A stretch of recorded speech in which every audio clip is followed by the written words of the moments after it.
All right.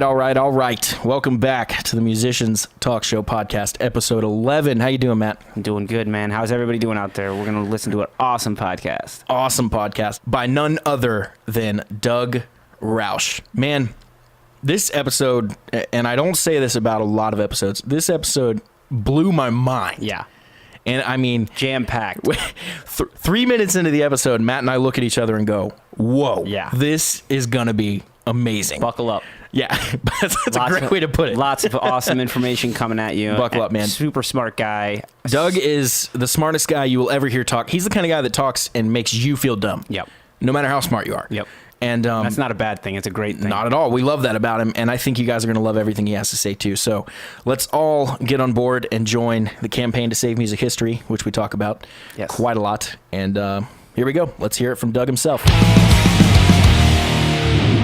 Here with me right now is none other than Doug Rausch. Doug, how you doing, man? Good day. Thank you guys so much for having me aboard. Any and every extra additional individual who can be enveloped into the campaign to save music history. It's just an honor to be able to speak with you today. Thank you so much. No, it's an honor to have you, man. Please elaborate more on this campaign you're talking about, because I want to know everything. Yeah, that's such a loaded question, and we only have 1 hour and 10 minutes. As was negotiated 35 minutes ago. So, I don't know. Loaded questions are dangerous for me because I tend to take up that whole hour with give us the briefest rundown you can. The briefest rundown, 300 years, are we really doing this? 300 years of music history, Bach, Beethoven, Chopin, Liszt, Impressionism, Debussy, 20th century Gershwin, Duke Ellington. I'm being super, oversimplified.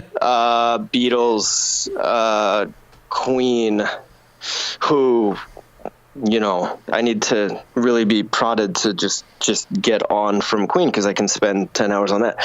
And then we crashed right into 1992, prefaced by the fact that I was born in the wrong generation. So this coming from not the typical human being that has cried these overplayed, overspoken, anguished words before. This is somebody who is held at gunpoint to worship none other than Kurt Cobain. You were required by law and crucified, penalty of death if you didn't.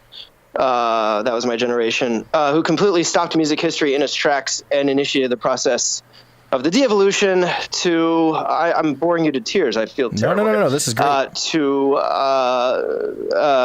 From playing your instrument shittily, the beginning of playing your instrument shittily being the reverse trend to within, 12 to 17 years or so, not playing instruments at all anymore.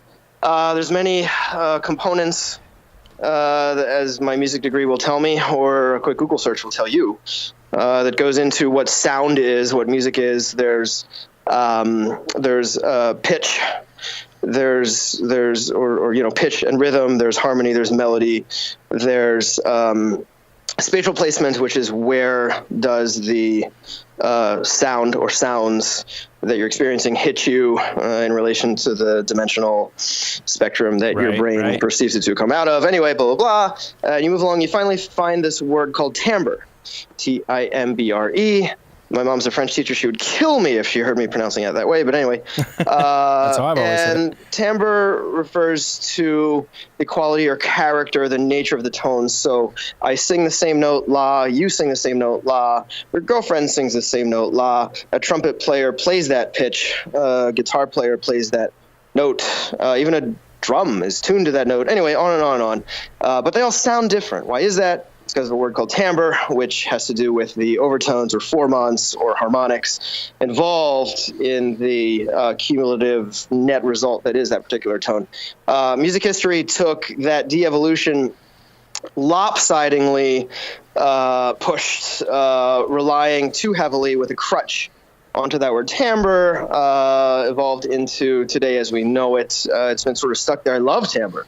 I love playing with it. I love bleeps and bloops, as you might hear on a song, for example, The End, which is my mix engineer's Rich Mauser's secret guilty pleasure favorite track from this new album, Book 2, shameless plug. No, not shameless. That's why we're here to talk. Which takes all these different, timbral experimentations and places them into a vat, experiments with spatial placement, and gets that net resulting major 7 sharp 5 augmented major 7 chord, stealing from all other walks of musical life and trying to inject something into that rock, for lack of a better word. So sorry again to water down the, but we only have an hour. So to get to the point, rock or whatever, core soul exploitation, and package it in a way that still gives a little nudge out the door, like they did to Bilbo, of music, to music's sake, because music went back inside and needs to be put back on its tracks to be pushed forward. Radiohead is a great example, archetypical example of that, which took the brunt of the championing in the mainstream eyes of experimental and cutting edge and progressive. Don't get me started on that word, please. Evolutionary, revolutionary, all that good stuff.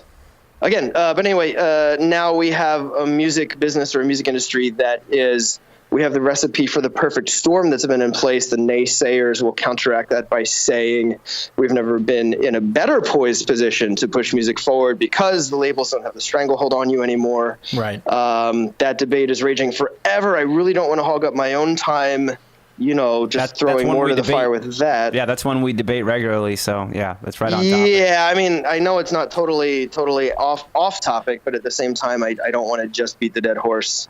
But anyway, that's my best job at nutshelling. You've got hundreds of years of musical evolution, and you can argue the little mini battles within the war, the ebbs and flows. But the bottom line is music has never been, I'm not even going to say worst place. I'll even play into the devil's advocates by saying, let's just sort of peacefully arrive at a term like questionable. That's fair, right? Because nobody can predict the future. So it's never been in a more questionable spot than it is right now, because there's those who view glass half empty, half full. If you've heard new album of Rausch, Book 2, the most wrist-slitting, dark, depressing thing of all time ever to exist, it's, a glass half empty or 99% empty type perspective, with the exception of 43% of the message of Swan Song Track 2, which is, well, maybe even after you die and you get resurrected, if you believe in that kind of a thing, then maybe you rise again.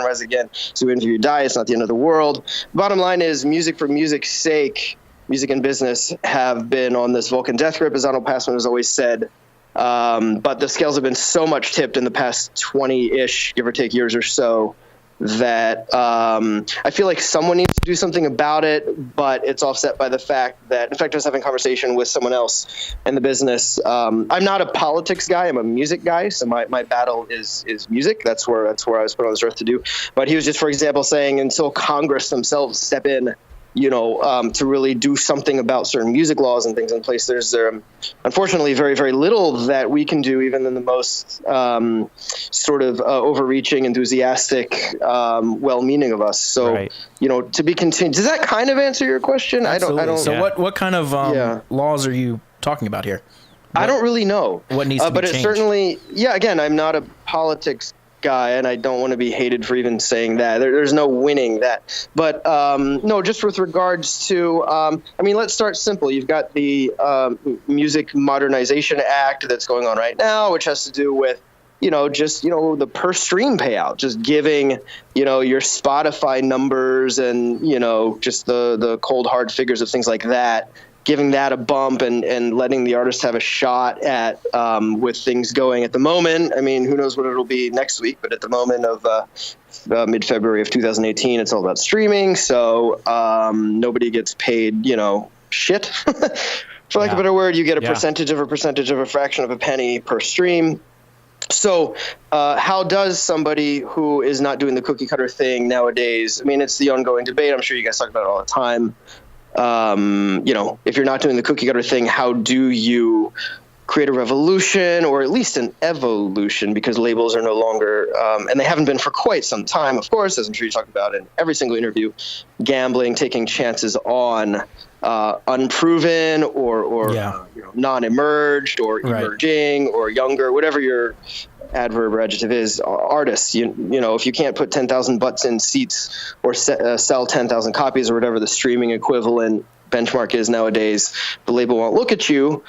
But how does that help someone that's actually trying to change music for the better? So it's the ultimate catch-22 of death. And again, I just can't thank you enough for giving this crazy old soul here an opportunity to rant just for an hour and 7 minutes. Thank you. That's perfect, man. That was great. No, I want to hear more about this because this is super important, like you say. So, it's all there is. Music is life. Yeah, go ahead. Let's take a break from the revolution evolution. Let's talk about just simply making a living as a modern musician. What does that look like nowadays?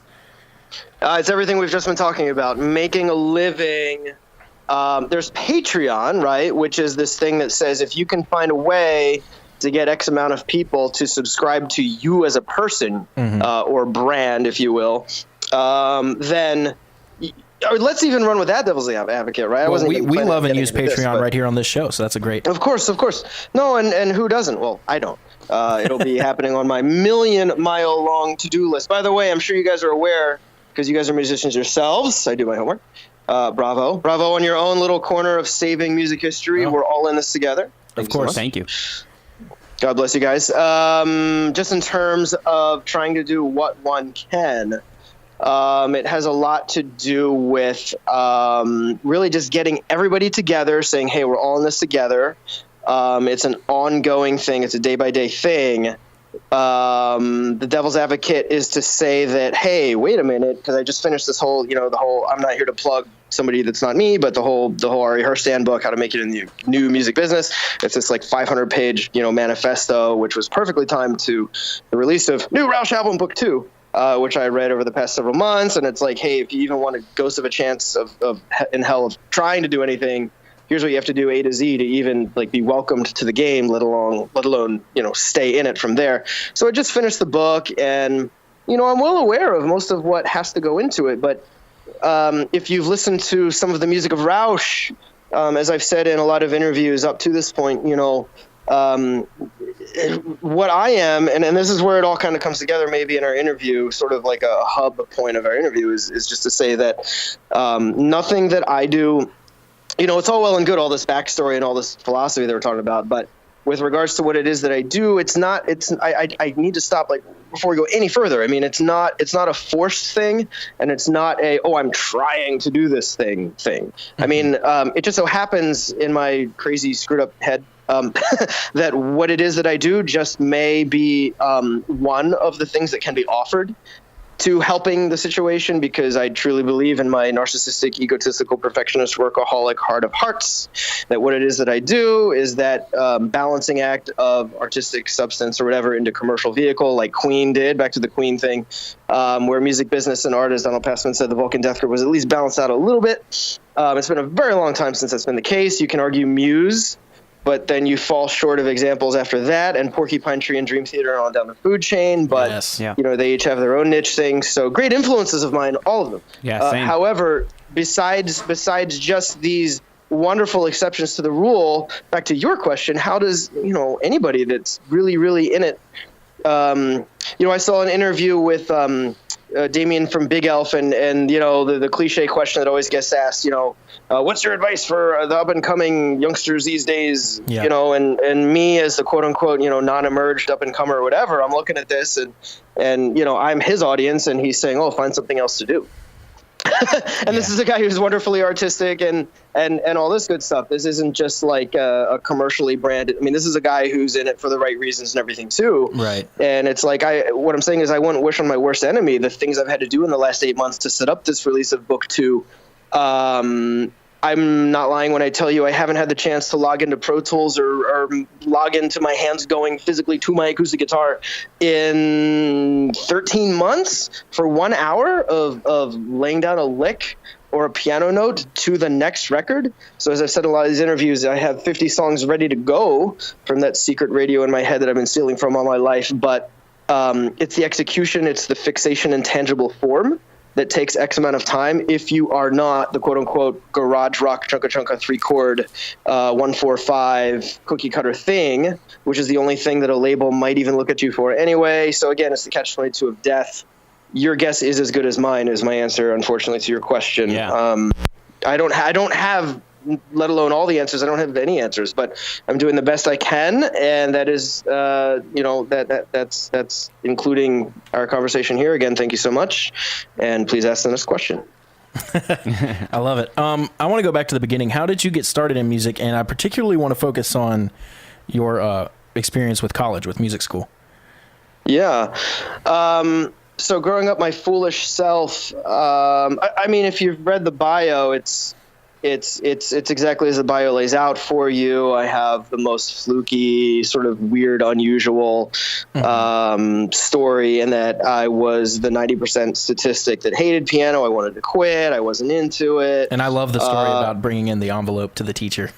Yeah. Oh, thank you. Oh, you do your homework as well. God bless you guys. I knew this would be something a little elevated from the rest. This is great. Okay.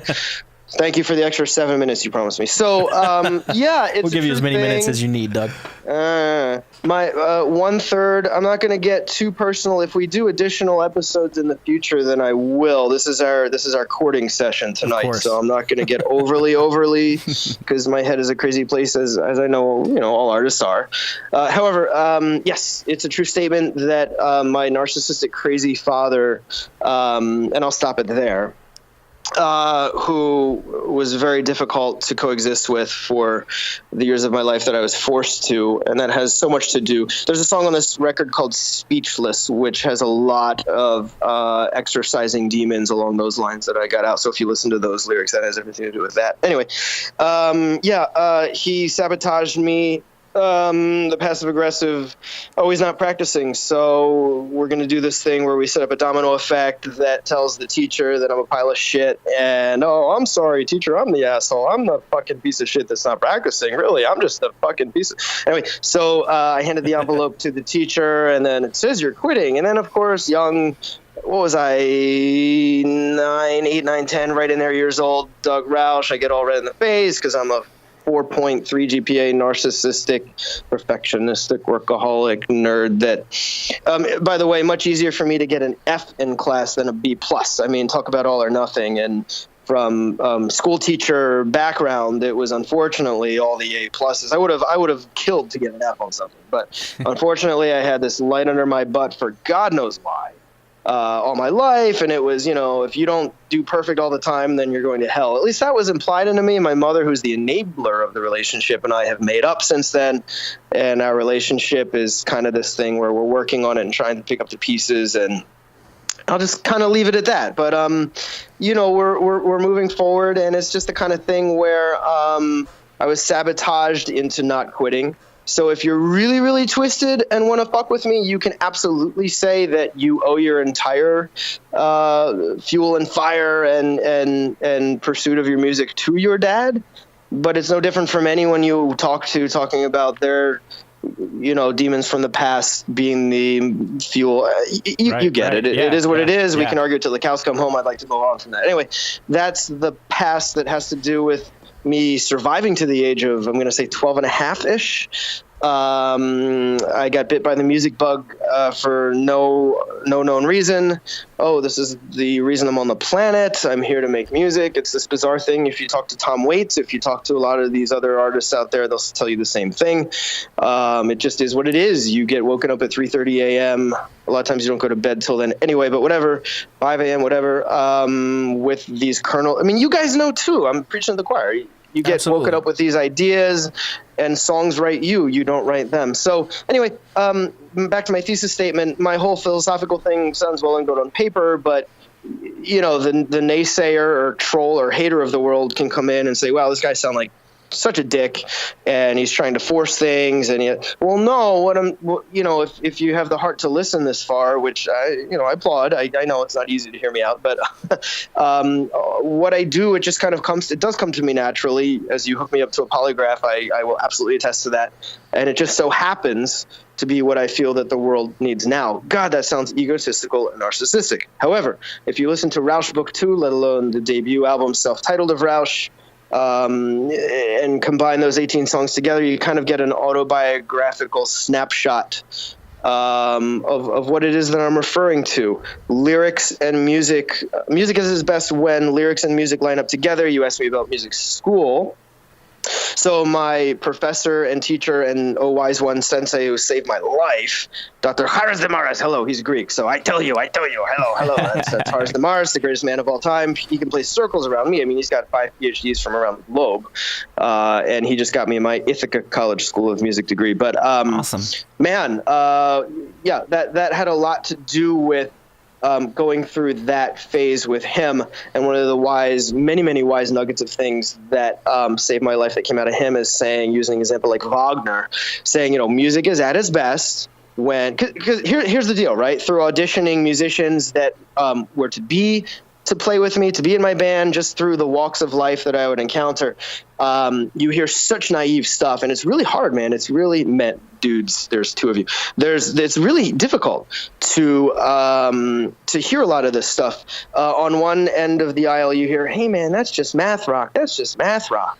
Yeah. I just play what I feel. Well, I love Tom Petty, and I cried more than anything in my life when we lost him. And simple music absolutely is a beautiful thing. So when you try to tear me down for just like being snooty and only being in it for the complication, then you're missing my point. Then the flip side of that, absolutely, the guys that just quote unquote shred and don't have a soul, I take equal exception with those. So Professor Haras Damaras from Greek, I tell you, he said, for example, Wagner, music is at its very best, at its apex, when emotion, heart and brains, the emotional and the intellectual line up together. Again, this wasn't something that I'd never considered before, but just he had a way of kind of packaging a lot of concepts together like any good therapist can. Right, he just also happened to be my piano teacher, and just sort of, if anything, it was sort of a reaffirmation of things that were already sort of swirling around and sooner or later inevitably going to take shape as conclusions in my mind anyway.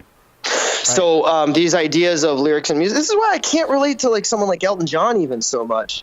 All due respect, I guess, but these people that, they either write the music or they write the lyrics. I just don't get that. Right. Which is a great example of this, throwing that into this conversation, because this stuff just kind of comes to me prepackaged. Thank you so much for not asking me the worst interview question of all time. So what? I mean, you guys are musicians, so I, that helps. But so what comes first, the music or the lyrics? Oh my God! Oh man, that was my next question. Beverly Hill. I mean, I just, I'm not a violent human being, but when I hear that, anyway, yeah. So the stuff comes prepackaged. The lyrics support the music supports the lyrics. When I say the minor major 7 chord is going to save the universe, the major 7 sharp 5 chord has a lot to do with this new album, and people turn off and go away. A lot of these interviews, sort of the stride that I've found in sort of keeping people from hopefully tuning out, is to quickly draw it into food, which is tied for the greatest thing of all time along with music. When you're cooking with certain spices and you're tasting you're tasting certain spices that the cook has done for you. Let's say you may not know the name of the things that you're tasting, but you like it. Yeah. So when I'm saying, hey, the minor major 7 chord is the greatest thing of all time, let alone the greatest chord of all time, it's the actual greatest thing ever to exist. There's going to be X amount of people that write it off and say you're a pretentious dickhead. And I still struggle with that. I get it. It's like a yin and yang. I get it and I don't, because I believe it. See, that's the thing. Like, I actually believe that this chord is like the answer to saving mankind, because music is life. Music saves lives. So it's going to happen through music. Music has never been in a safer place than it is now. As you listen to commercial radio, as you listen to what's being marketed, no one else is taking a chance. The labors are going away. Everyone has to watch out for themselves. The Vulcan death grip has never tipped more in the scales of all being about music, or rather the opposite of music and nothing else. that's to say business or just, everyone's watching out for their own selves more than ever. It's human nature to watch out for yourself, by the way. Yeah. But the fulcrum has never been fallen so far to the one side than it ever has before. So, yeah, my crazy head of Rausch, man. To be fair, major 7 sharp 5 being my 4th favorite chord of all time. Minor major 7, half diminished minor 7 flat 5, major 7 sharp 11 or flat 5, depending on enharmonically how you'd like to call it. Those are kind of my babies. Those are the ones that I say, look, rock music, the core of good quality rock, Queen soul saving kind of music has, it explored briefly, ye old late 60s, early 70s, and then the underground sort of quasi, not quite above ground movement that Dream Theater and Steven Wilson have, thank God, been able to take it to a little bit of late, and some of these other guys. And who am I? This is where I'm a hypocrite, I guess, and I lose credibility to everybody because, I have 1/1,000,000th of the name recognition, at least at this particular moment in time, that Steven Wilson does. And I'm talking like I have my head up my ass when I'm saying like, oh, I know what's up. Well, no, I don't. I'm answering your questions. I'm saying what I feel to be the case, what I feel might be one possible solution to saving music history. It's up to my other advisor and greatest human being of all time, Dr. Peter Rothbard of Ithaca College. Ithaca College saved my life, man. I'm not even paid to say this. Dr. Peter Rothbard, Dr. Harris de Barres, hello, I tell you.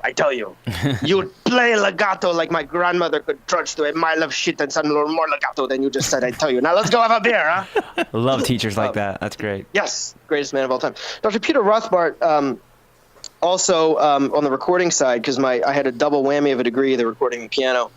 He said, Doug, you got to understand, this is, again, another gun to my head moment in life, pardon me, was, I feel like I made this wonderful album, and then it sold X amount.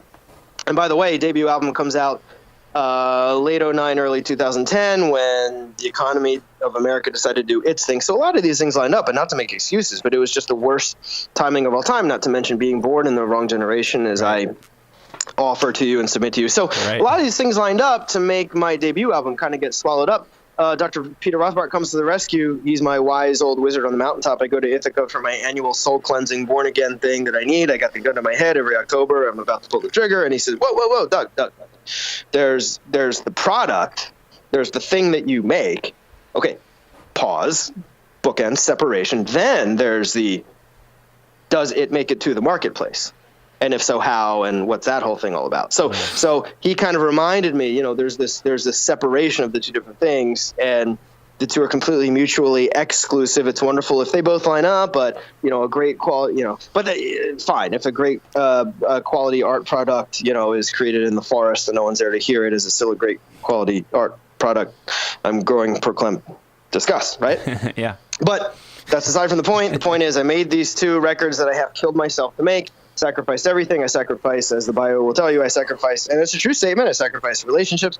I sacrificed all money. People don't understand this. And again, this isn't like to be a huge like business kind of conversation, I'm sure. But people don't understand what you have to do. You really have to be nuts, like the Big Elf guy said. Like, you really have to be like a little insane to really want to do this. Yeah, you have to need to do it. You can't just want to do it. You have to need it. Right, exactly. Or else, why the hell are you doing it? It's got to be more painful to hold on to it than it is to release it. That's it. So, hey, it's a little bit therapeutic that we got, the second batch of 9 tracks out. But, I mean, as I said before, it's so heartbreaking because as one of my debut album reviews pointed out, without the quote, paraphrasing, quote, forward-looking contracts that an archetypal I can't say that word for the same, but the band like Queen had. It's still kind of up in the air and sketchy and scary as to what's going to happen with Rausch, because you really need to be able to do this 24/7, to do this kind of, and again, not to get on the high horse and you go to school about the quality of the product that you're hearing with the music, but I hope you guys can appreciate, because you guys have listened to this a little bit at least, I think. Absolutely. Oh, yeah. I'm loving it. There's a little that goes into it more than just like, okay, 7 days, boom, in and out of the studio, and here's your record, like so many artists. Yeah, I mean, it's, I hope that's fair. I mean, absolutely. It's the truth. So, yeah. So, on the music school topic, for someone who is considering whether or not to attend, what would you have to say to that person? I mean, it's a pretty big debate, right? Well, it goes absolutely. It goes right back to what I just said. You need to do it, right? So there's your answer. It's a no-brainer. It's no debate. It's the quickest, well, maybe not the quickest answer to a question. I'm sorry, why say it in one word when you can say it in 10? But absolutely, if you need to do it, then you do it. That was my thing. That was part 2 of my answering your 3 or 4 questions ago when you said talk about your upbringing and your initial stages. That was the part B I hadn't gotten to, which is just to say that that was my big thing. A lot of the artists that I look up to, I was researching the shit out of. Yeah. Did these guys have a music degree? To the point where anyone that was sort of a fly on the wall in what I was doing would have been laughable. Like, Doug, who gives a shit if your heroes have a music degree? And that was what I was obsessed about for 4, 5, 6 years going to college, because it's like, well, of course you have to have a music degree, because hey, let me tell you guys something. This is like the silliest thing you'll ever hear, but it was like the God's honest truth to 14 to 16-year-old Doug Rausch, I think. I'm hearing some records that I was really in love with, and I heard like, a 9 chord. And then silly old Doug Rausch, I am an only child. I'm assuming that explains a lot. Both my parents are only children also, though. So no brothers, sisters, aunts, uncles, or cousins. So it's just me and my music. So I'm hearing all this music and I'm saying, oh, well, certainly the next album will be a more advanced, complicated chord, at least the, 9, sharp 11, flat 13. There will be additional upper tertians introduced into this chord on the next album. And then that was right around that early 90s time where I just started seeing things actually go in the opposite direction. Right, more simple. Not only did I not get a 9 chord on, said artist's next record, I mean, I didn't even get the 3rd. I mean, I got a whole album of power chords of Route 5, and I'm thinking, Jesus Christ, like, I was worried. I mean, I know this sounds so crazy to most people. I was like, the way people worry about global warming and nuclear bombs going off, I was worried for the sake of mankind, because the next album of my heroes was not going to have a flat 13. And that was going to be the end of the universe, because it did. So I thought, oh, me to the rescue. Wait a minute. No one else is doing it. And oh, that's why. It's because I'm put on this planet to do it. And here we are so far, 2 albums in, and that is yet to be proven true. But at the very least, there's a lot of guys that had to die, and I'm not about to, whatever. But, but, in order for 50 years later for themselves to get known. And I'm not even saying that's a definite on me. I'm just saying that I believe in what I'm doing. And I understand what Dr. Peter Rothbard said for Mythica, that, it's does it or does it not hit the marketplace. I'm a control freak, as you already, got from our first 30 seconds together. So as a control freak, a lot of my lyrics that seep themselves into the music that writes me, I don't write. It has to do with letting go or accepting or observing or sort of shining a light on that which you can control versus that which you cannot, and the ensuing reactions to that. And then the chords that I use, I think are symbiotically related. And then like the Wagner statement, they all unite, and they're all better because of it. But my control freak self kind of really struggles with that thing that, well, shit, what if, I'm just one of many offerings. But at this point, with the release of book 2, I have graduated to whatever step of this program that I'm in with myself to say that, well, okay, the good news is at least I am an offering. I am an option. Totally. It's up to the public to take it or leave it or whatever. And that took a lot of growing and a lot of getting to this point as well, because for a long time I couldn't understand why the world, wouldn't just grab that let's say, let's say the major 7 sharp 5, simply because there's so much of that going on book 2. Just for argument's sake. Why wouldn't the world immediately hear that and think, oh, that's going to save mankind? And at least at this point, I'm at the point where I understand, well, it's not all my fault if it doesn't. Right, you're only one man. I'm one man. Can only do so much yourself, right? So that's kind of what you're trying to do, right? Spark the revolution. Again, careful with that word try, because I get nailed to the cross if I get caught with my hand in it's, try or forced. I hope to God, you guys may not necessarily, I don't know what you think of my music. We haven't even got, but if you're not my number one fans, at the very least, if we could have a truce over the fact that none of this music is forced, none of it is try hard, none of it is like, oh, I'm trying to do something. It really is just me, and those that know me the closest. And I get their sort of personal reactions, away from all the social media and everything. And, the common denominator to all of this is, well, it's Doug. It's really Doug. I mean, it's Doug through and through. And that's good. I mean, it's music is nothing if it's not the most genuine expression and reflection of who you are and what your life is. And so as long as what comes out of me absolutely has the foundation of that, at the very least, I get to still look myself in the mirror the next day. Yeah, it's genuine. So, there's nothing wrong with that. In your shifting gears here a little bit, in your bio, I have to ask this because I'm such a big Guns N' Roses fan. God bless you. I love you guys. Ron Bumblefoot Thal, one of the greatest supporters, next to Sir Gary Werkamp, one of the all-time greatest supporters after Dr. Iris DeMaris. Hello, I tell you. Then Dr. Peter Rothbard, and then Gary Werkamp, and then probably Bumblefoot, right up there, top 5 to 10 greatest supporters of all time. So God bless that. You referenced Go ahead. I'm sorry. No, you're fine. I was just going to say you referenced him 3 different times in your bio, so I have to ask. Love the guy. Just was talking to him earlier today. Just got jacked on some bumblefucked hot sauce. He and I have an interesting kinship. We were both on that Progressive Nation cruise of 2014. Mm-hmm. I had a moment with him where I exchanged the rare thing where I actually admit that Estranged saved my life. Very curious, because I was only 12 years old when Estranged came out, and I remember being in reading class. There was a thing called reading class with Dr. McGrarty, who always said, Travis. He put his hands on his head. It was a really weird thing. Or pocket. Anyway, he said, so I was doing Estranged. It was this weird thing to me. I was too young to appreciate it. But about a year and a half later, let's say 17, 18, 19 months later, again, just like this, I hated piano, wanted to quit. Full Pendulum went to It Saved My Life and Is the Meaning of Life. Same thing with Estranged. I heard Estranged come out. I didn't give a shit. Again, I'm the late bloomer. Template albums like Slippery When Wet, Appetite for Destruction, Images and Words. Those records are not my records. Well, first off, that's not my generation. I'm in the, if you don't worship Kurt Cobain, we're going to kill you generation. Yeah. So I had to be like the closet Guns N' Roses fan. And for the record, I've never been a fan of Nirvana myself. So I love you guys. Big proverbial podcast hug here. This is fantastic. Yeah. So, I love this. Is great. I hope we do this again. I know I'm a little nuts. Thanks for bearing with me. No, we love it.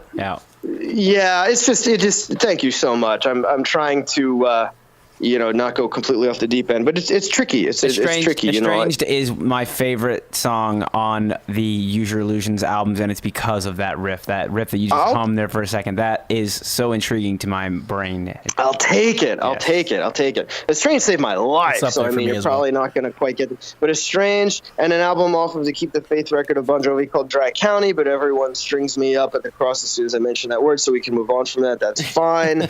People don't relate to that, and they never will. And I'll never live that down. But anyway, Estranged, Dry County, a couple other things. Show Must Go On by Queen. These heart-wrenching, gut-wrenching, as if you only have another 30 days to live or whatever. You have to come up with the most high-quality, best music you possibly can shit out of yourself within the moments you have left on this planet.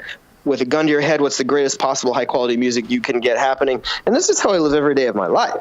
Not so much with under pressure and that the music is compromised by any sense of pressure, from which there's a sacrifice to the music, but just like as this one sort of interview that just came out, and it's odd that they took the headline and turned it into this headline. I don't know if you guys saw. I want everybody to know my life story as soon as possible. I said it somewhere buried in the interview, which is the truth, but they sort of turned it into the big thing, which is kind of interesting because whether you guys are still on board with me or not on this, I did go back and fall in love with Beethoven and then got behind the whole classical bandwagon and then, respected it. And if it weren't for that, I wouldn't also be exactly what I am today either. But it kind of happened ass backwards. It was, for a lot of people, like when they hear, the old cliche, like, hey man, I heard the Stones and Led Zeppelin on the radio and then I played the guitar and then no. And piano wise, it's usually like the Billy Joels of the world. They're classically trained and then they find rock and roll. For me, it was the opposite. It was, I found Estranged in these things and then went backwards. So yeah, anyway, answering your question. So I was on this Progressive Nation cruise with Ron, and I get a little crazy about music theory when I'm at the bar. It further alienates mankind because I don't drink a whole lot, but when I do, all I can talk about is chords and nothing else. Like, I just frickin' verbal diarrhea. That's one of our Pennsylvania sayings. If you know, verbal diarrhea, names of chords, it's like all I have within me. And on this cruise, it was a very special moment for me because I was meeting a lot of my heroes, and it was very overwhelming. And there's Bumblefoot on stage, Tony Hornell at the time. They were doing a duo thing, and they were wrapping up, and I just, I don't know what came over me, but I started screaming, play a strange, and then the rest is history. He actually started kind of riffing on it just for me. That's awesome. That's so cool. As they were wrapping up, playing that sort of G minor thing, and then we started talking, and, before you knew it, he started doing the random occasional tweet about my own music and, just kind of getting behind my own campaign. And for the record, that's as close. And by the way, by all means, because I saw a thing on his website, don't contact me about Axl Rose if you ever want to get to Axl Rose. Don't even contact me if your own house is burning down. I don't want to hear from you. He had all these disclaimers on his website, which was really funny, I thought. So it's not a stepping stone to Axl Rose. I just did want to say for the record, with Estranged being such a big part of my life, it's as close as I have gotten to date. I always get these questions like, 3 people living or dead you'd want to have dinner with or have a drink with or whatever. It'd be Axl, Freddie, and somebody else. But anyway, not to steal anything from Ron Bumblefoot Thal, I just wanted to get that kind of out of the way. Yeah. I'm sure he gets bombarded with that stuff. So. Oh my God! And that's Ron, unfortunate because he doesn't deserve it. Because in his own right, it goes with the territory. I get it. He gets it. But the dude can't be any more generous and giving, and we need more him. Like people, like there's this guy in Australia, there's this guy in Switzerland, there's a guy in Sweden. I can count them, unfortunately, on my own, let's say 7 hands. But the people that come to me and like, oh man, your music really touched me and saved my life, and blah, blah, blah. It's like, hey man, that's great. I always say, my always like canned line is like, I wish we could just multiply you by 5 million, because quintuple platinum is what even the generous independent released iTunes financial arrangement setups, need to have happen in place to help the artist get to a point, back to your question of full-time, of being full-time. But it's still cool. So I say the same thing to Ron, Bumblefoot. Man, I wish we could just multiply you times 5 million and the world would be saved. That's my go-to line. And I believe it. It's not a canned thing. It's a real thing. Because the guy is just so selfless, more than me. I mean, he tweets about me every now and then, and then I feel guilty. It's just bizarre. I mean, he's in a position where I also know another parallel example of a guy like Ron, a guy named Vitaly Capri, genius. I don't know if you know that guy's name, but genius, prodigal pianist, not guitarist like Ron is, but parallel lives. Ron got the Guns N' Roses gig. Vitaly got the Trans-Siberian Orchestra gig, and off they both went. And I know both of them, and they're both wonderful supporters and everything, but off they kind of went. And back to, we're kind of bringing this whole thing full circle. That's how the whole thing kind of has to happen these days, is you have to work for a pre-established brand to further your own thing. And a lot of people do. In fact, I sound stupid. I know a guy that knows a guy, but I do. I know a guy that knows a guy that does everything for Lady Gaga. And it's the same deal with him. I mean, if it weren't for the Lady Gaga operation, he would have never gotten off the ground with his own thing and sell, at least a modest amount of copies of his own thing. So, I am a stubborn German. Rausch. It's like the Smith in Germany. It's a very common name. Yeah. So it means drunk or intoxicated, by the way, a sense of drunkenness or intoxication. Nice. So my name is literally Doug Drunk. Anyway, fun fact for the day. But Rausch is a little bit of a different thing. The stubborn German blood in me is this thing where it's very difficult for me. I have been offered...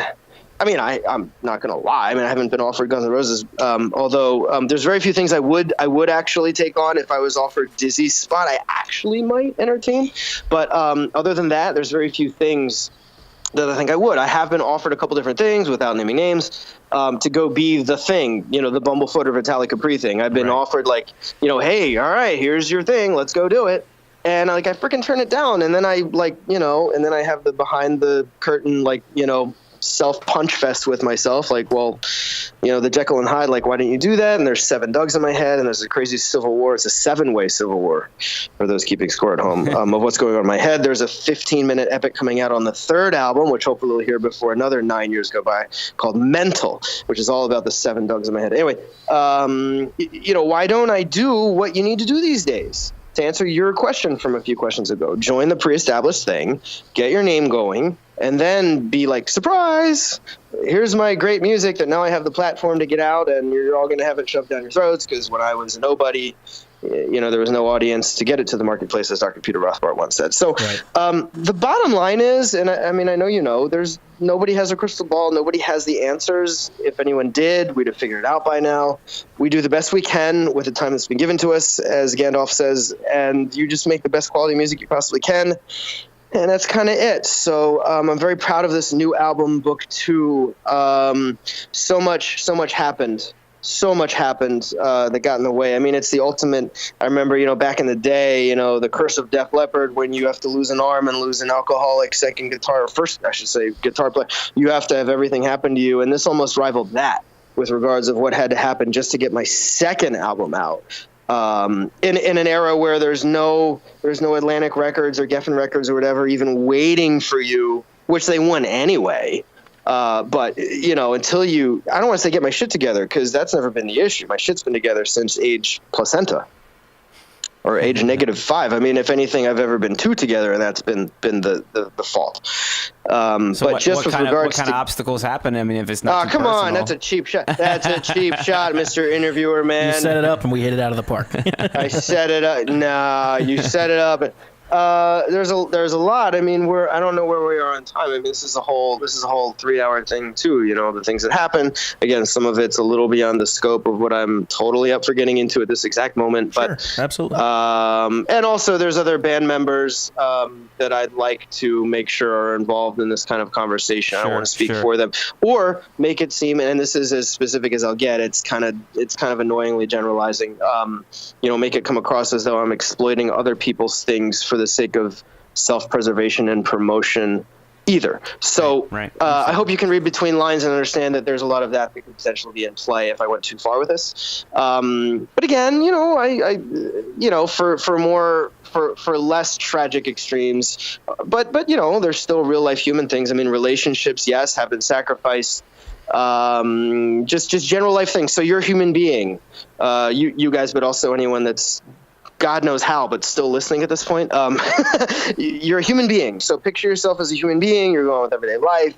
There's relationships. There's income that has to happen to keep the roof over your head or not. You can do the, cliche, dump yourself in a cardboard box and roll the dice on the street, although the music business these days. See, here's the thing. Step back. Breathe. Okay. So there's the song and there's the live, right? There's studio art. There's the live representation. I was always a big believer in both, that they each have their own proprietary functions and that they are complementary to one another. And I drank the Kool-Aid of the whole thing, of the old, older than me, business school, music business model, which is they both need to be in place. So because I am what I am, back to the not trying, not forcing, not try hard or whatever, I just am what I am. So I chose, but the choice was based off of a realization of what I am from age 12 and a half, as I said, that it's not going to be a forced thing. So what I am is these songs come to me. It's all about them. And this is so cliche. Oh my God, it's the most cliche thing you could ever hear. But music, hey man, it's all about the music, man. But it's the truth. So I made it all about the music. I made it all about the songs. Right. In a time when putting all your eggs in, I'm so sorry, you chose poorly, the wrong basket. When in fact, doing the fish thing, the jam band thing, making it all about the live, where the recording was the afterthought, or not so much even afterthought, but just the calling card for the live, which is where we are today. I chose the opposite direction, but because I followed my heart. And all I have to show for it is that romantic philosophical vindication that, oh, yeah, but you followed your heart, so everything's great, right?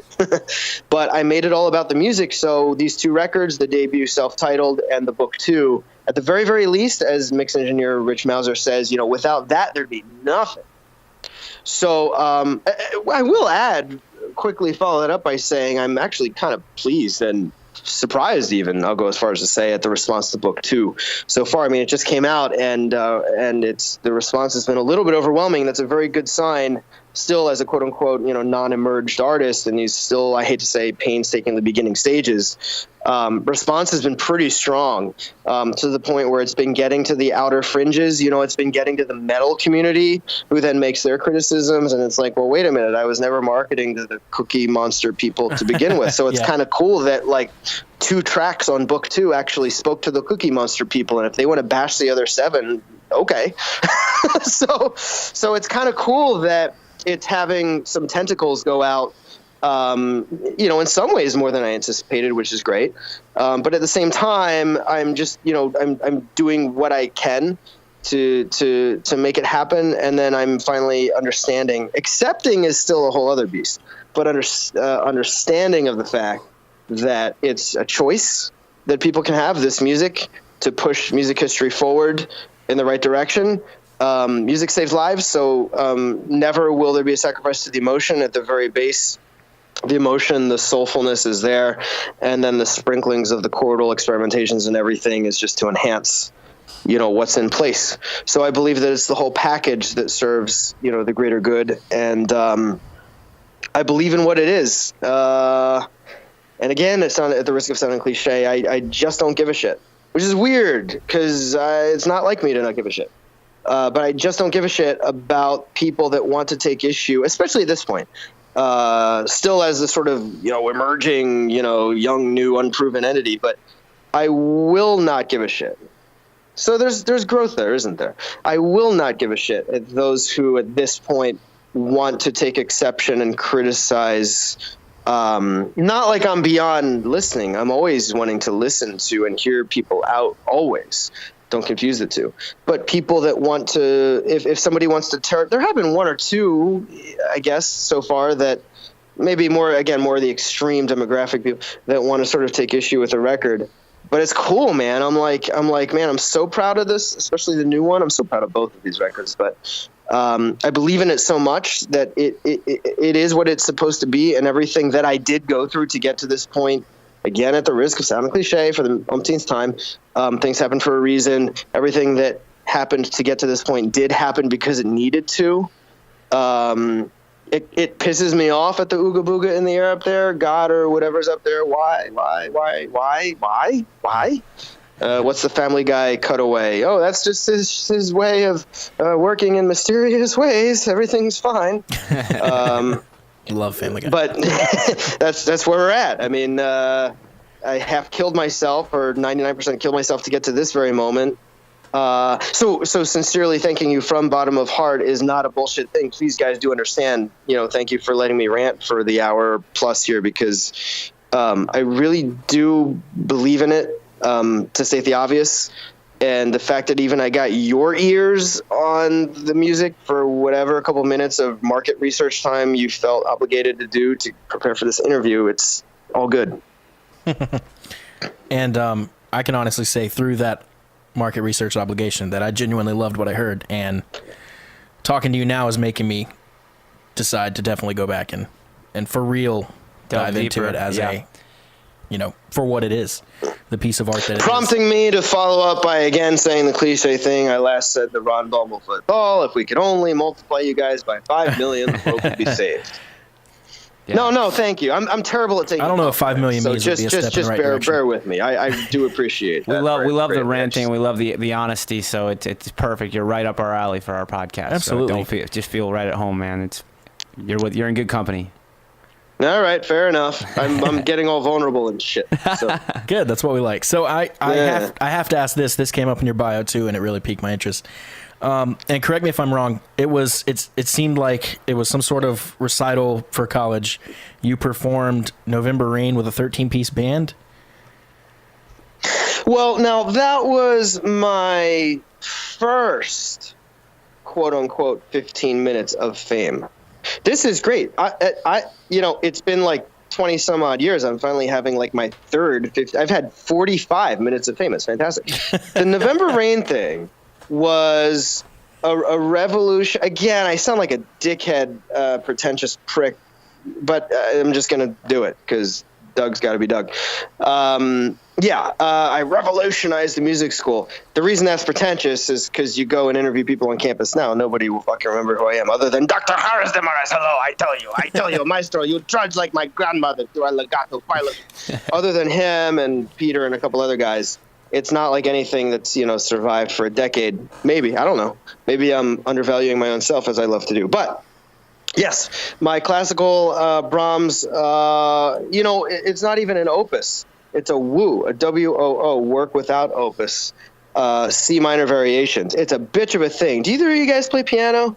Guitar mainly for me, and Matt as well. Same, I think. yeah.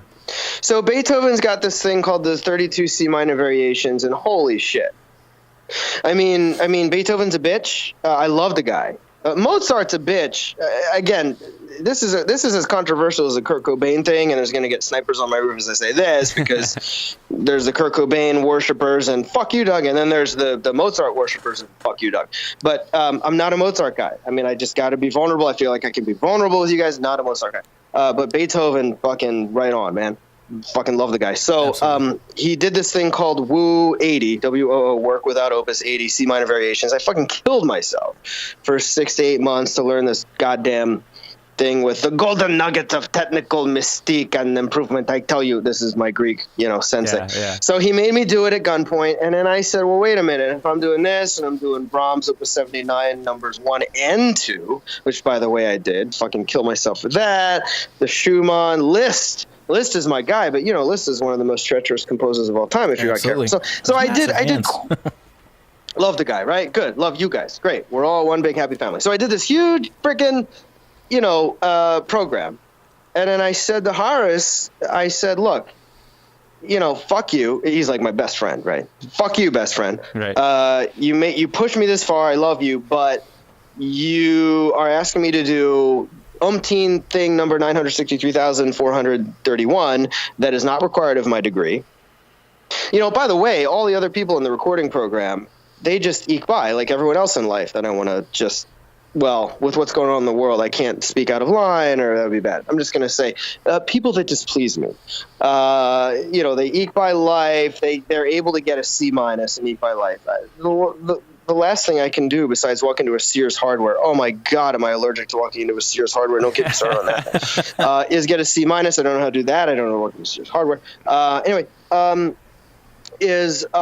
Do something where I don't give my complete all and be completely Doug and really make everything kind of come together on all cylinders. And if I don't at least ask for the opportunity, I've done myself and any potential beneficiary a disservice thereafter. So I said, hey, Mr. Harsh Damaris, best friend, fuck you, but I don't have to do a recital. It's not in my curriculum. Everyone else is just, forgive me, but they're just jerking off through their degree here with their instrument. They're required to play, take up a primary instrument, and their instrument is the guitar or it's the French horn in some people's cases. Hey, Aaron, if you're listening, I still love you. But I'm the asshole that, I have it like sign on my back that says, push me. So he said, Maestro, I tell you, you're doing a recital, I tell you. And I said, I'm not supposed to do a recital. I'm just a fucking recording major, and I'm good at piano, I guess, kind of, maybe, sort of, and I can play, kind of, but I'm not up to these performance major standards. I never wanted to be. That's my fishing metaphor, by the way. You're the biggest, you caught the biggest fish, then what? That's why I never wanted to be a long or a usual classical arena. You're the best classical pianist in the world, and you win all the prizes, and now what? Now what? Then what? Right. So that's not my thing. My thing is to produce my creations and execute my creations, and it's a very alienating world because there is no fallback. There is no, well, what else does Doug do? This is what I'm here to do, and I'm born in the wrong time, and the music business sucks, and here's where we're at. Anyway, answer your question. So I said, okay, if I'm going to do this recital, then I'm going to do the Doug. This was before I had artist trademarked, fully protected the name Rausch, which this old defunct band from Germany, ever hovering around from the late 80s, early 90s. There was an old band with the same name, and I'm all screwed up online, and I keep having to wade through that. Anyway, we're getting there. All is well. My name is Rausch. It's trademarked. It's going to be that way. Everything's fine. I was Doug. I wasn't Rausch. I was just Doug Rausch. I said, okay.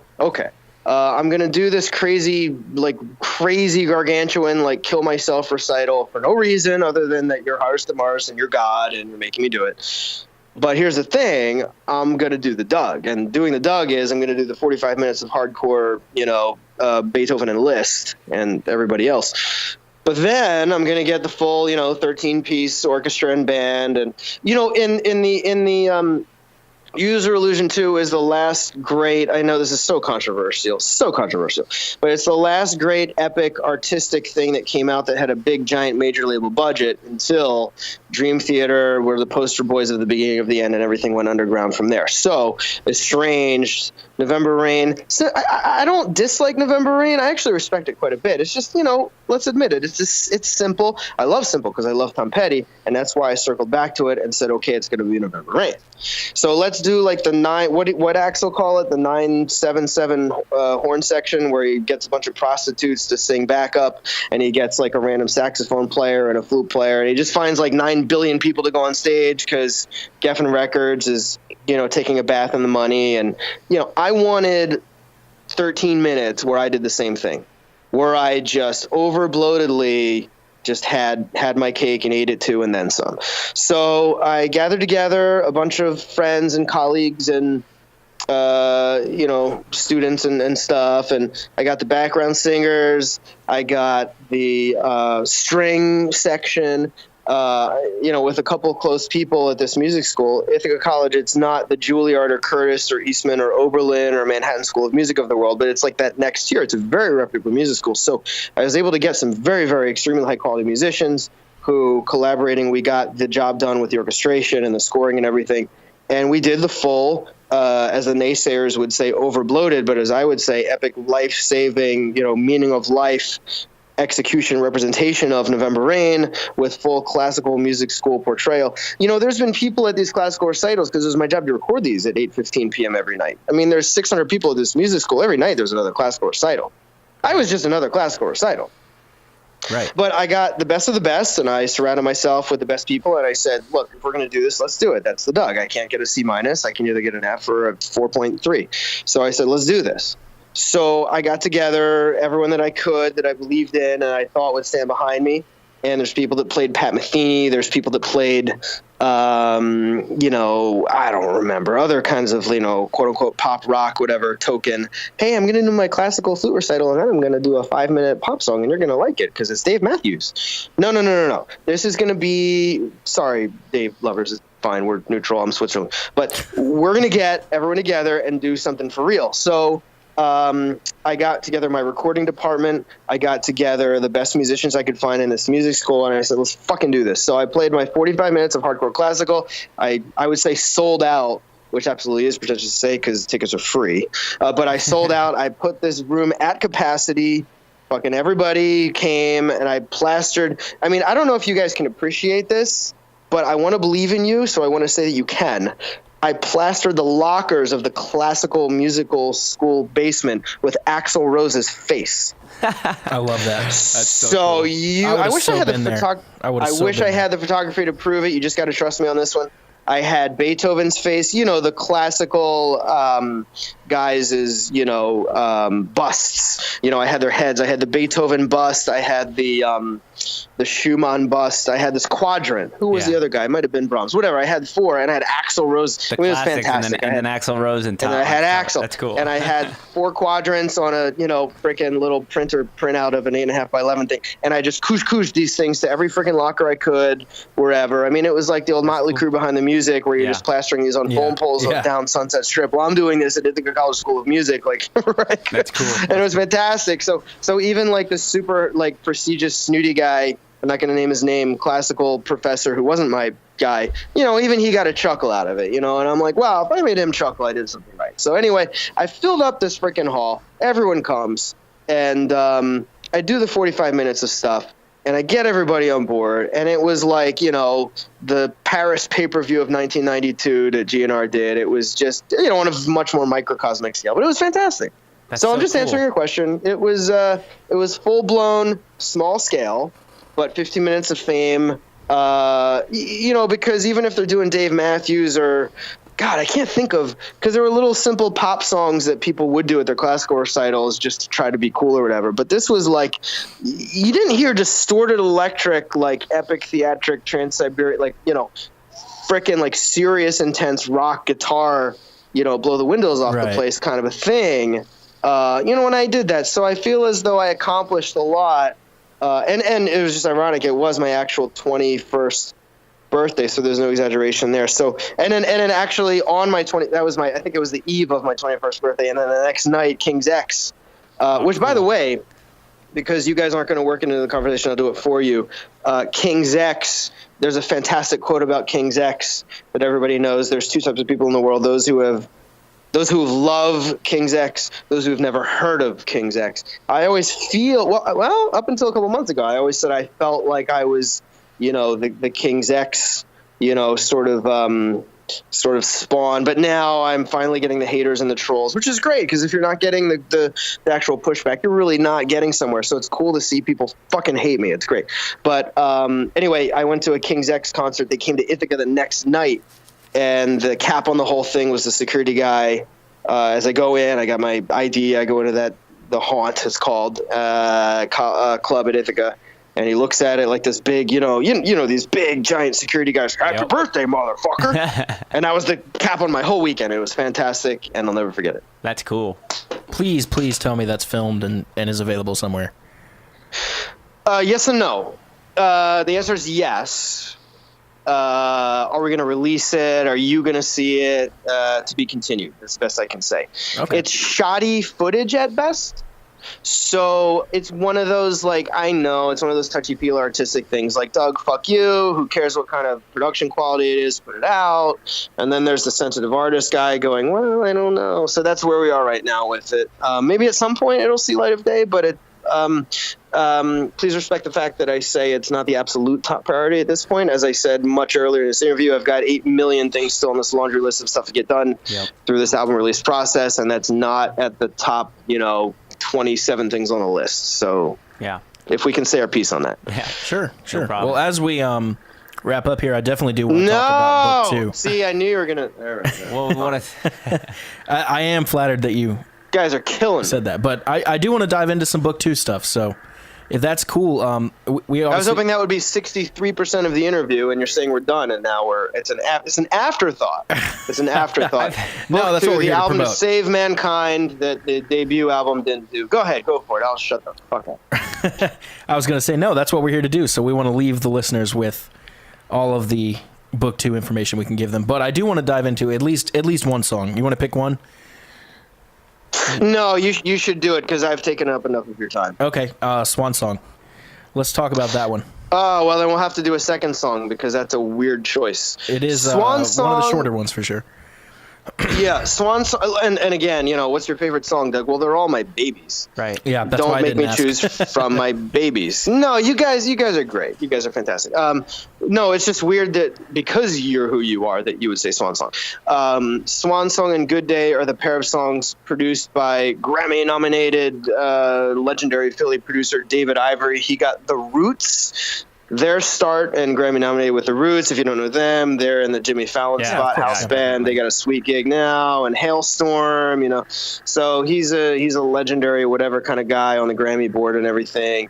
I'm not going to say he discovered me, because I don't like to exaggerate, contrary to what you're taking away from what you think is the tone of my voice from this interview. I really like to kind of keep things accurate. We stumbled into each other is the right way to say it. But he did agree to work with me, so I was kind of appreciative of that. He gave me a come to Jesus. A real come to Jesus. And guys, this is actually, you'll care about this. If we're over time, you'll actually give a shit. So humor me and hear me out. No, you're fine. We're not rushing to wrap it up. So David Ivory sits me down a few years back for Come to Jesus. He listens to my first record through and through, which by the way, I'm so fucking proud of to this day. And anyone that fucking takes issue with that. I'm not a violent man, but I'll find a... That's what I said about Axl Rose. I said Axl Rose is not a violent man, but God knows why, but he will be the last man standing, and that's kind of like me. I don't even know why I'll be the last man standing. I just will be. This weird, stubborn, German, crazy guy. So it's kind of like that. So David Ivory takes crazy, stubborn German guy into the studio and says, and he tears me a new one. He really does. And he says, Doug, you did it all wrong. And he proceeds to flip everything I've devoted my life to on its head, upside down. And he says, Doug, Bohemian Rhapsody was on Queen's 4th album. You decided to put your first foot forward and shoot your wad and put all your eggs into the basket that is making 9 Bohemian Rhapsodies. Now, hold on, because Joe's going to scream at me, my bass player, if I don't clarify further. What I mean by that is not the asshole thing saying, oh, I made the next Bohemian Rhapsody. No. It's a philosophical, functional reference. It's saying a Bohemian Rhapsody template kind of piece of music is a kind of piece of music that kills all birds with one stone. As we'll hear on the forthcoming Rausch documentary that we're going to put out, hopefully within the next 2 weeks. You're actually going to see a Rausch documentary, Behind the Rausch. Oh, very cool. Coming out. I hope you guys will see it, even though you will no longer be on the hook for any research data. We'll definitely be checking it out. Following you closely, buddy. Oh, we're on and the hopefully hook, I you're. promise. All right. God bless you guys. Anyway, blah, blah, blah, blah. Come to Jesus. Tear me a new asshole. You did it all wrong. Bohemian Rhapsody. All birds, one stone. You're going to hear me talk about all birds, one stone quite a bit, because this is kind of my thesis statement on life, right? Have your cake, eat it too, and then some. Queen on steroids. Queen and Muse and Pink Floyd had a baby, and that's Doug Rausch. All these things I keep hearing. Well, what it is if you take a kernel or a template or a seed of a song, just a soul of a thing, and then as Henry Hirsch, who was Lenny Kravitz's producer, said, how you dress it up or cloak it is the dressing around it, but at the core of it, beneath it all, is how you express your feelings. I chose not to actually work with Henry Hirsch at the time. I went with David, who I resonated better with, even though he's the one that tore me the new asshole. David said, you're trying to, and again, that word try, no, not really try. It's just what you're doing is you're doing a lot with a little. And I love that. So fuck you, right? But I'm doing the lyrics. I'm doing the Wagner, right? I'm not Wagner. Fuck me. But I'm doing the lyrics. I'm doing the music. I'm trying to get all this shit done in a small amount of sonic real estate, time, and space. And, It Happens. The song called It Happens, which is actually called Shit Happens, until Gary Werkamp said, you should probably just call it It Happens. That'll be fine. It Happens, which is like the archetypal, quintessential, all-defining Rausch piece of album 1 until Greener Grass came along. And Greener Grass is kind of like the sequel to It Happens. It's the lyrics, it's the music, it's envelope pushing and pushing boundaries and trying to give music history a little Bilbo Baggins nudge out the door, but at the same time speak with relatable Living on a Prayer 3.0 kind of lyrics and get it all done. David Ivory says, this is before Greener Grass, of course. This is about the first record. I'm answering your swan song question. My brain is a series of Russian nesting dolls. David Ivory says, you did it all wrong. You did all these Bohemian Rhapsody type things. Queen, and I quote, Queen had radio hits. Now, again, as you guys do with all your interview people, we can beat the dead horse and say, and we won't because I know we're over time, radio hits, there's no such thing as a radio hit anymore anyway, because radio doesn't give a shit about any artistic integrity whatsoever. It's all safe. It's all corporately controlled, homogenized radio lists that don't mean anything, and that's right, so fuck it. However, just with regards to, forget radio playlists, but let's just talk about, getting 10 people to like you. He's saying, you're still asking a lot if you're going to put your foot forward with It Happens, which, by the way, to this moment, I'm so fucking proud. I mean, to me, that's just like what the world needs now. 10 years ago, I thought it was what the world needs now, and nothing's changed. But It Happens has yet to save the world. Bruce Springsteen said that about Born to Run, and Born to Run did what It Happens did. It didn't do very much. But again, the forward-looking contracts reference to Queen, which I'm referencing to Bruce Springsteen, that was said about me in my review, which I will point to, is the difference between Bruce Springsteen, who I have amazing stories about because I know a lot of people that know the inner workings of how that took off, but I'm way getting off topic. The point is, It Happens is a piece I'm so proud of, and I really stand behind it this day, even withstanding all the David Ivory conversations. I'm getting to the swan song answer. You have to bear with me. So he says, you need Queen had radio hits. You need an undeniable get in, get out. And this is where Muse, I keep going back and forth. Yeah. Why is it that Muse is as exponentially more successful than Steven Wilson, Porcupine Tree? Because to me, they're one and the same. I hear music for music's sake. They're both freaking awesome and trying to save the world and doing a great job at it. Muse somehow just, exploded even more than they did. And anyway, whatever. I'm not here to promote those guys, so it's okay. But the point is, Queen had radio hits, blah, blah, blah. Doug, you did it all wrong.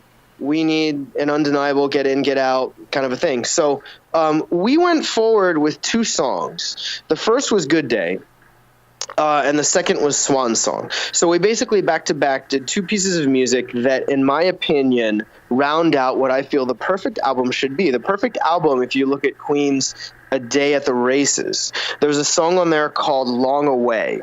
If you look at News of the World, there was a song on there called Spread Your Wings, Spread Your Little Wings and Fly Away. If you look at the perfect Queen album, and there's several perfect Queen albums, it's the perfect well-balanced diet. It's the perfect meal. You have your rocker, your ballad, your epic, your, I don't want to say throwaway, but your whimsical song, your quirky song, your this, your that. You have all different pieces of music and well balance it out. So on the first Rausch album, of course, I'm speaking about BPMS and Minimalism. Those were the 2 quote-unquote simple songs, like the Rob Schneider Saturday Night Live thing. Hey, man, it's just a song, man.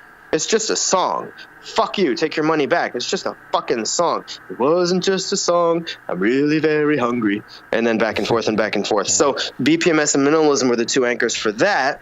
And so in coming up with the anchors to balance out the more adventurous pieces like Greener Grass and The End of album 2, we had the David Ivory produced, which album 1's BPMS and Minimalism were not, because they were Doug Rausch only produced. I thought, all right, Mr. Grammy nominated man, let's throw you the reins and, make me famous. I didn't really say that, but it was, it was a retort of sorts. So anyway, so we did Good Day and we did Swan Song, which are, the 4-minute or under, get in, get out. And the gun away from Doug's head that kept those 2 songs in motion was, don't worry, Doug, it'll still be you. You'll still be you. Everything will still be you. Because I was freaking out. I'm like, shit. Doug Rausch in 3 minutes is not Doug Rausch. This is the very reason I chose not to accept these gig offers with a couple of these larger bands. Like I said earlier in this interview, there were a couple larger opportunities that were thrown at my doorstep, and I just really wanted, dudes, to be honest, I just wanted nothing to do with it. Right. I'm here to do my thing. It takes me fucking 3 to 6 years to do the thing to begin with, putting all my soul and heart and blood and money and tears and whatever into it. So the last thing I can do, God bless Bumblefoot and God bless Vitali Capri for going those routes, because they made it work. But they're better men than I guess, because I needed to just do my thing. If I ever wanted hope of my thing seeing the light of day, at least that's where I am to this point, right? Life is long. Do you feel like that the so to speak, direction that the producer pushed you in, though, was obviously a good direction? I mean, not, maybe not what you would have done, but maybe that's, something there. Well, let's meet halfway on this. Yeah, Good sure. Day and Swan Song were absolutely 2 pieces of music that were very much alive, and they're alive. They're very real things that shat out of me, and they were existing, and they were on the operating table to get pushed out and birthed.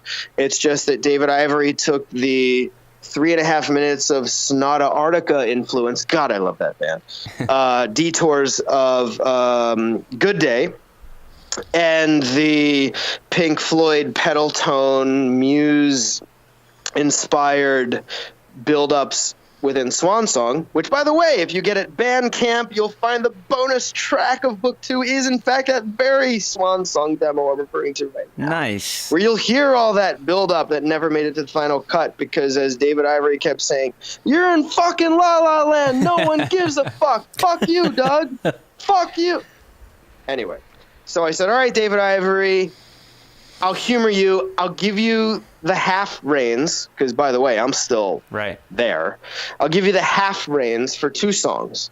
And this will be my Long Away. This will be my Spread Your Wings. This will be my BPMS, my Minimalism for album 2. And we'll actually have a Grammy-nominated producer to anchor and offset and palette cleanse the longer, more adventurous, uncompromised pieces as they were ever meant to be, such as Greener Grass or The End. Right. And as a result, I feel like we have the perfectly balanced diet. Again, this sucks, man. I hope you'll at least edit this interview to not have me sound like such an asshole, because it sounds like I'm just stroking my own cock about book 2. But it's just such a fantastic record. It took 8 years. We agree. I didn't emerge from hiding until I felt as though it was perfect. And I suck at sports. I don't know anything about cars. I don't know anything about clothes or jewelry. So I'm perfectly acknowledging of where I don't belong on this earth. But music is the one. You got to give me that, and you got to give me a chance with book 2, start to finish. And then let's do it again. You can't just do one pass. It rewards the repeat listener. So listen to it 57 to 73 times, somewhere in that range, before allowing your brain to fire a synapse that passes any judgment whatsoever. 2 frozen burritos, as I always say, 2 frozen burritos, a cake, a glass of milk, candles, warm bath, soil, sunlight, some weird ooga booga thing that I don't need to know about. And then finally come out of your own, hibernation and let me know your first pass, your first reaction to the thing. I'm still hearing reactions from the first record years later of how the reactions are growing on people. That's a double-edged sword, a blessing curse, because while that's fantastic, it's also explaining, if nothing else, why album 1 didn't just blow up right away. Right. I mean, music business ailings aside, some of this stuff takes a little time. So yeah, the longevity of a record says a lot too, Yeah, I mean, Wayne's World helped Bohemian Rhapsody. So maybe 23 years from now, Greener Grass, will find its way on the next kind of Wayne's World thing and then be that. But at the moment, all I can do is live in the moment that I'm in. And I'm in that initial Bohemian Rhapsody release, or Carry On Wayward Son, the song that kills all birds with one stone. Greener Grass is a piece I couldn't be more proud of, but I do understand that it's a little bit of a challenge for folks who, just especially this quick fix attention span demographic society we find, not to sound like an old bitter ancient old man. In my day, we had one game. It was called Stare at the Sun, and your eyes bled and burned out, and you liked it. I don't mean to sound like that, but it's true. It is so. Greener Grass, if you give it, it's just fucking scientific evidence. If you give it 17 listens, you'll start to latch on. I'm so sorry, I don't want to have to apologize, but if I need to, you have it. I apologize that this shit takes many listens to fucking get happening, but it's just is what it is. I can't do the fucking 3-minute thing that has you. I was with Sony, as you saw in my bio too, probably for a while in the beginning, where there was a guy, Fat Joe. There was Little Kim. These guys, I set up their microphones. I washed their windows. I Windex their consoles. And I don't want, again, no snipers on the roof, please. But it's just that, I've been there and I get it. I get, the current, and when I say current, past, 15, 20 years, if I'm even starting to date my own self at this point. I mean, at least I'm still in my 30s, for God's sake, of what it takes to quick fix, get someone to latch onto a piece of music nowadays versus that person to even be willing to give it that second spin. And I get it, here, we'll sum it all up by saying this. Gary Werkamp, who I guess we're out of time to really talk about, but he also saved my life after Dr. Horst Damaris and Peter Rothbart, the guitar player from Shadow Gallery, who then became basically the guitarist in Rausch and who just played the release party with me, and third greatest man of all time, Gary Werkamp. When I first met him in 2007 in a club in New York City, by fortuitous measures, I asked him, I said, hey, if Queen were coming out today, right?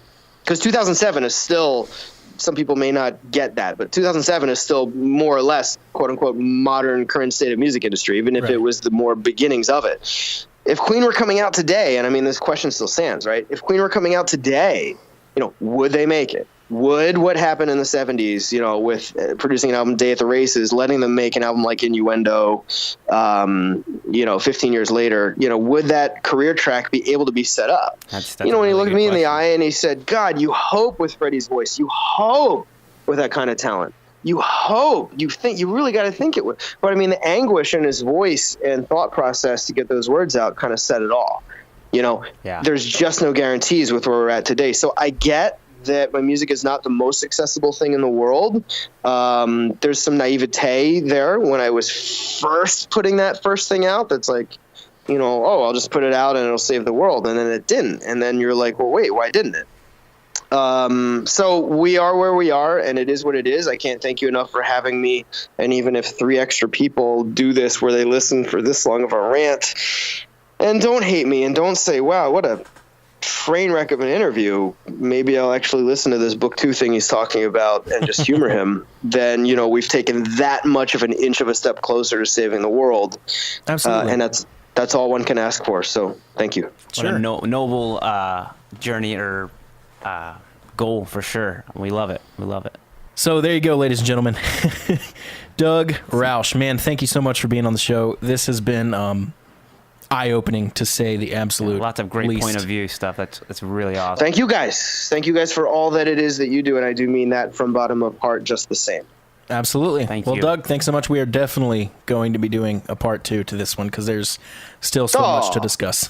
Well, I got nothing. Cool. I got nothing. Well, with that, we will see you guys next time. All right, and as I always say, don't let it die. Please, for the love of God, just do me one favor and don't let it die, or do.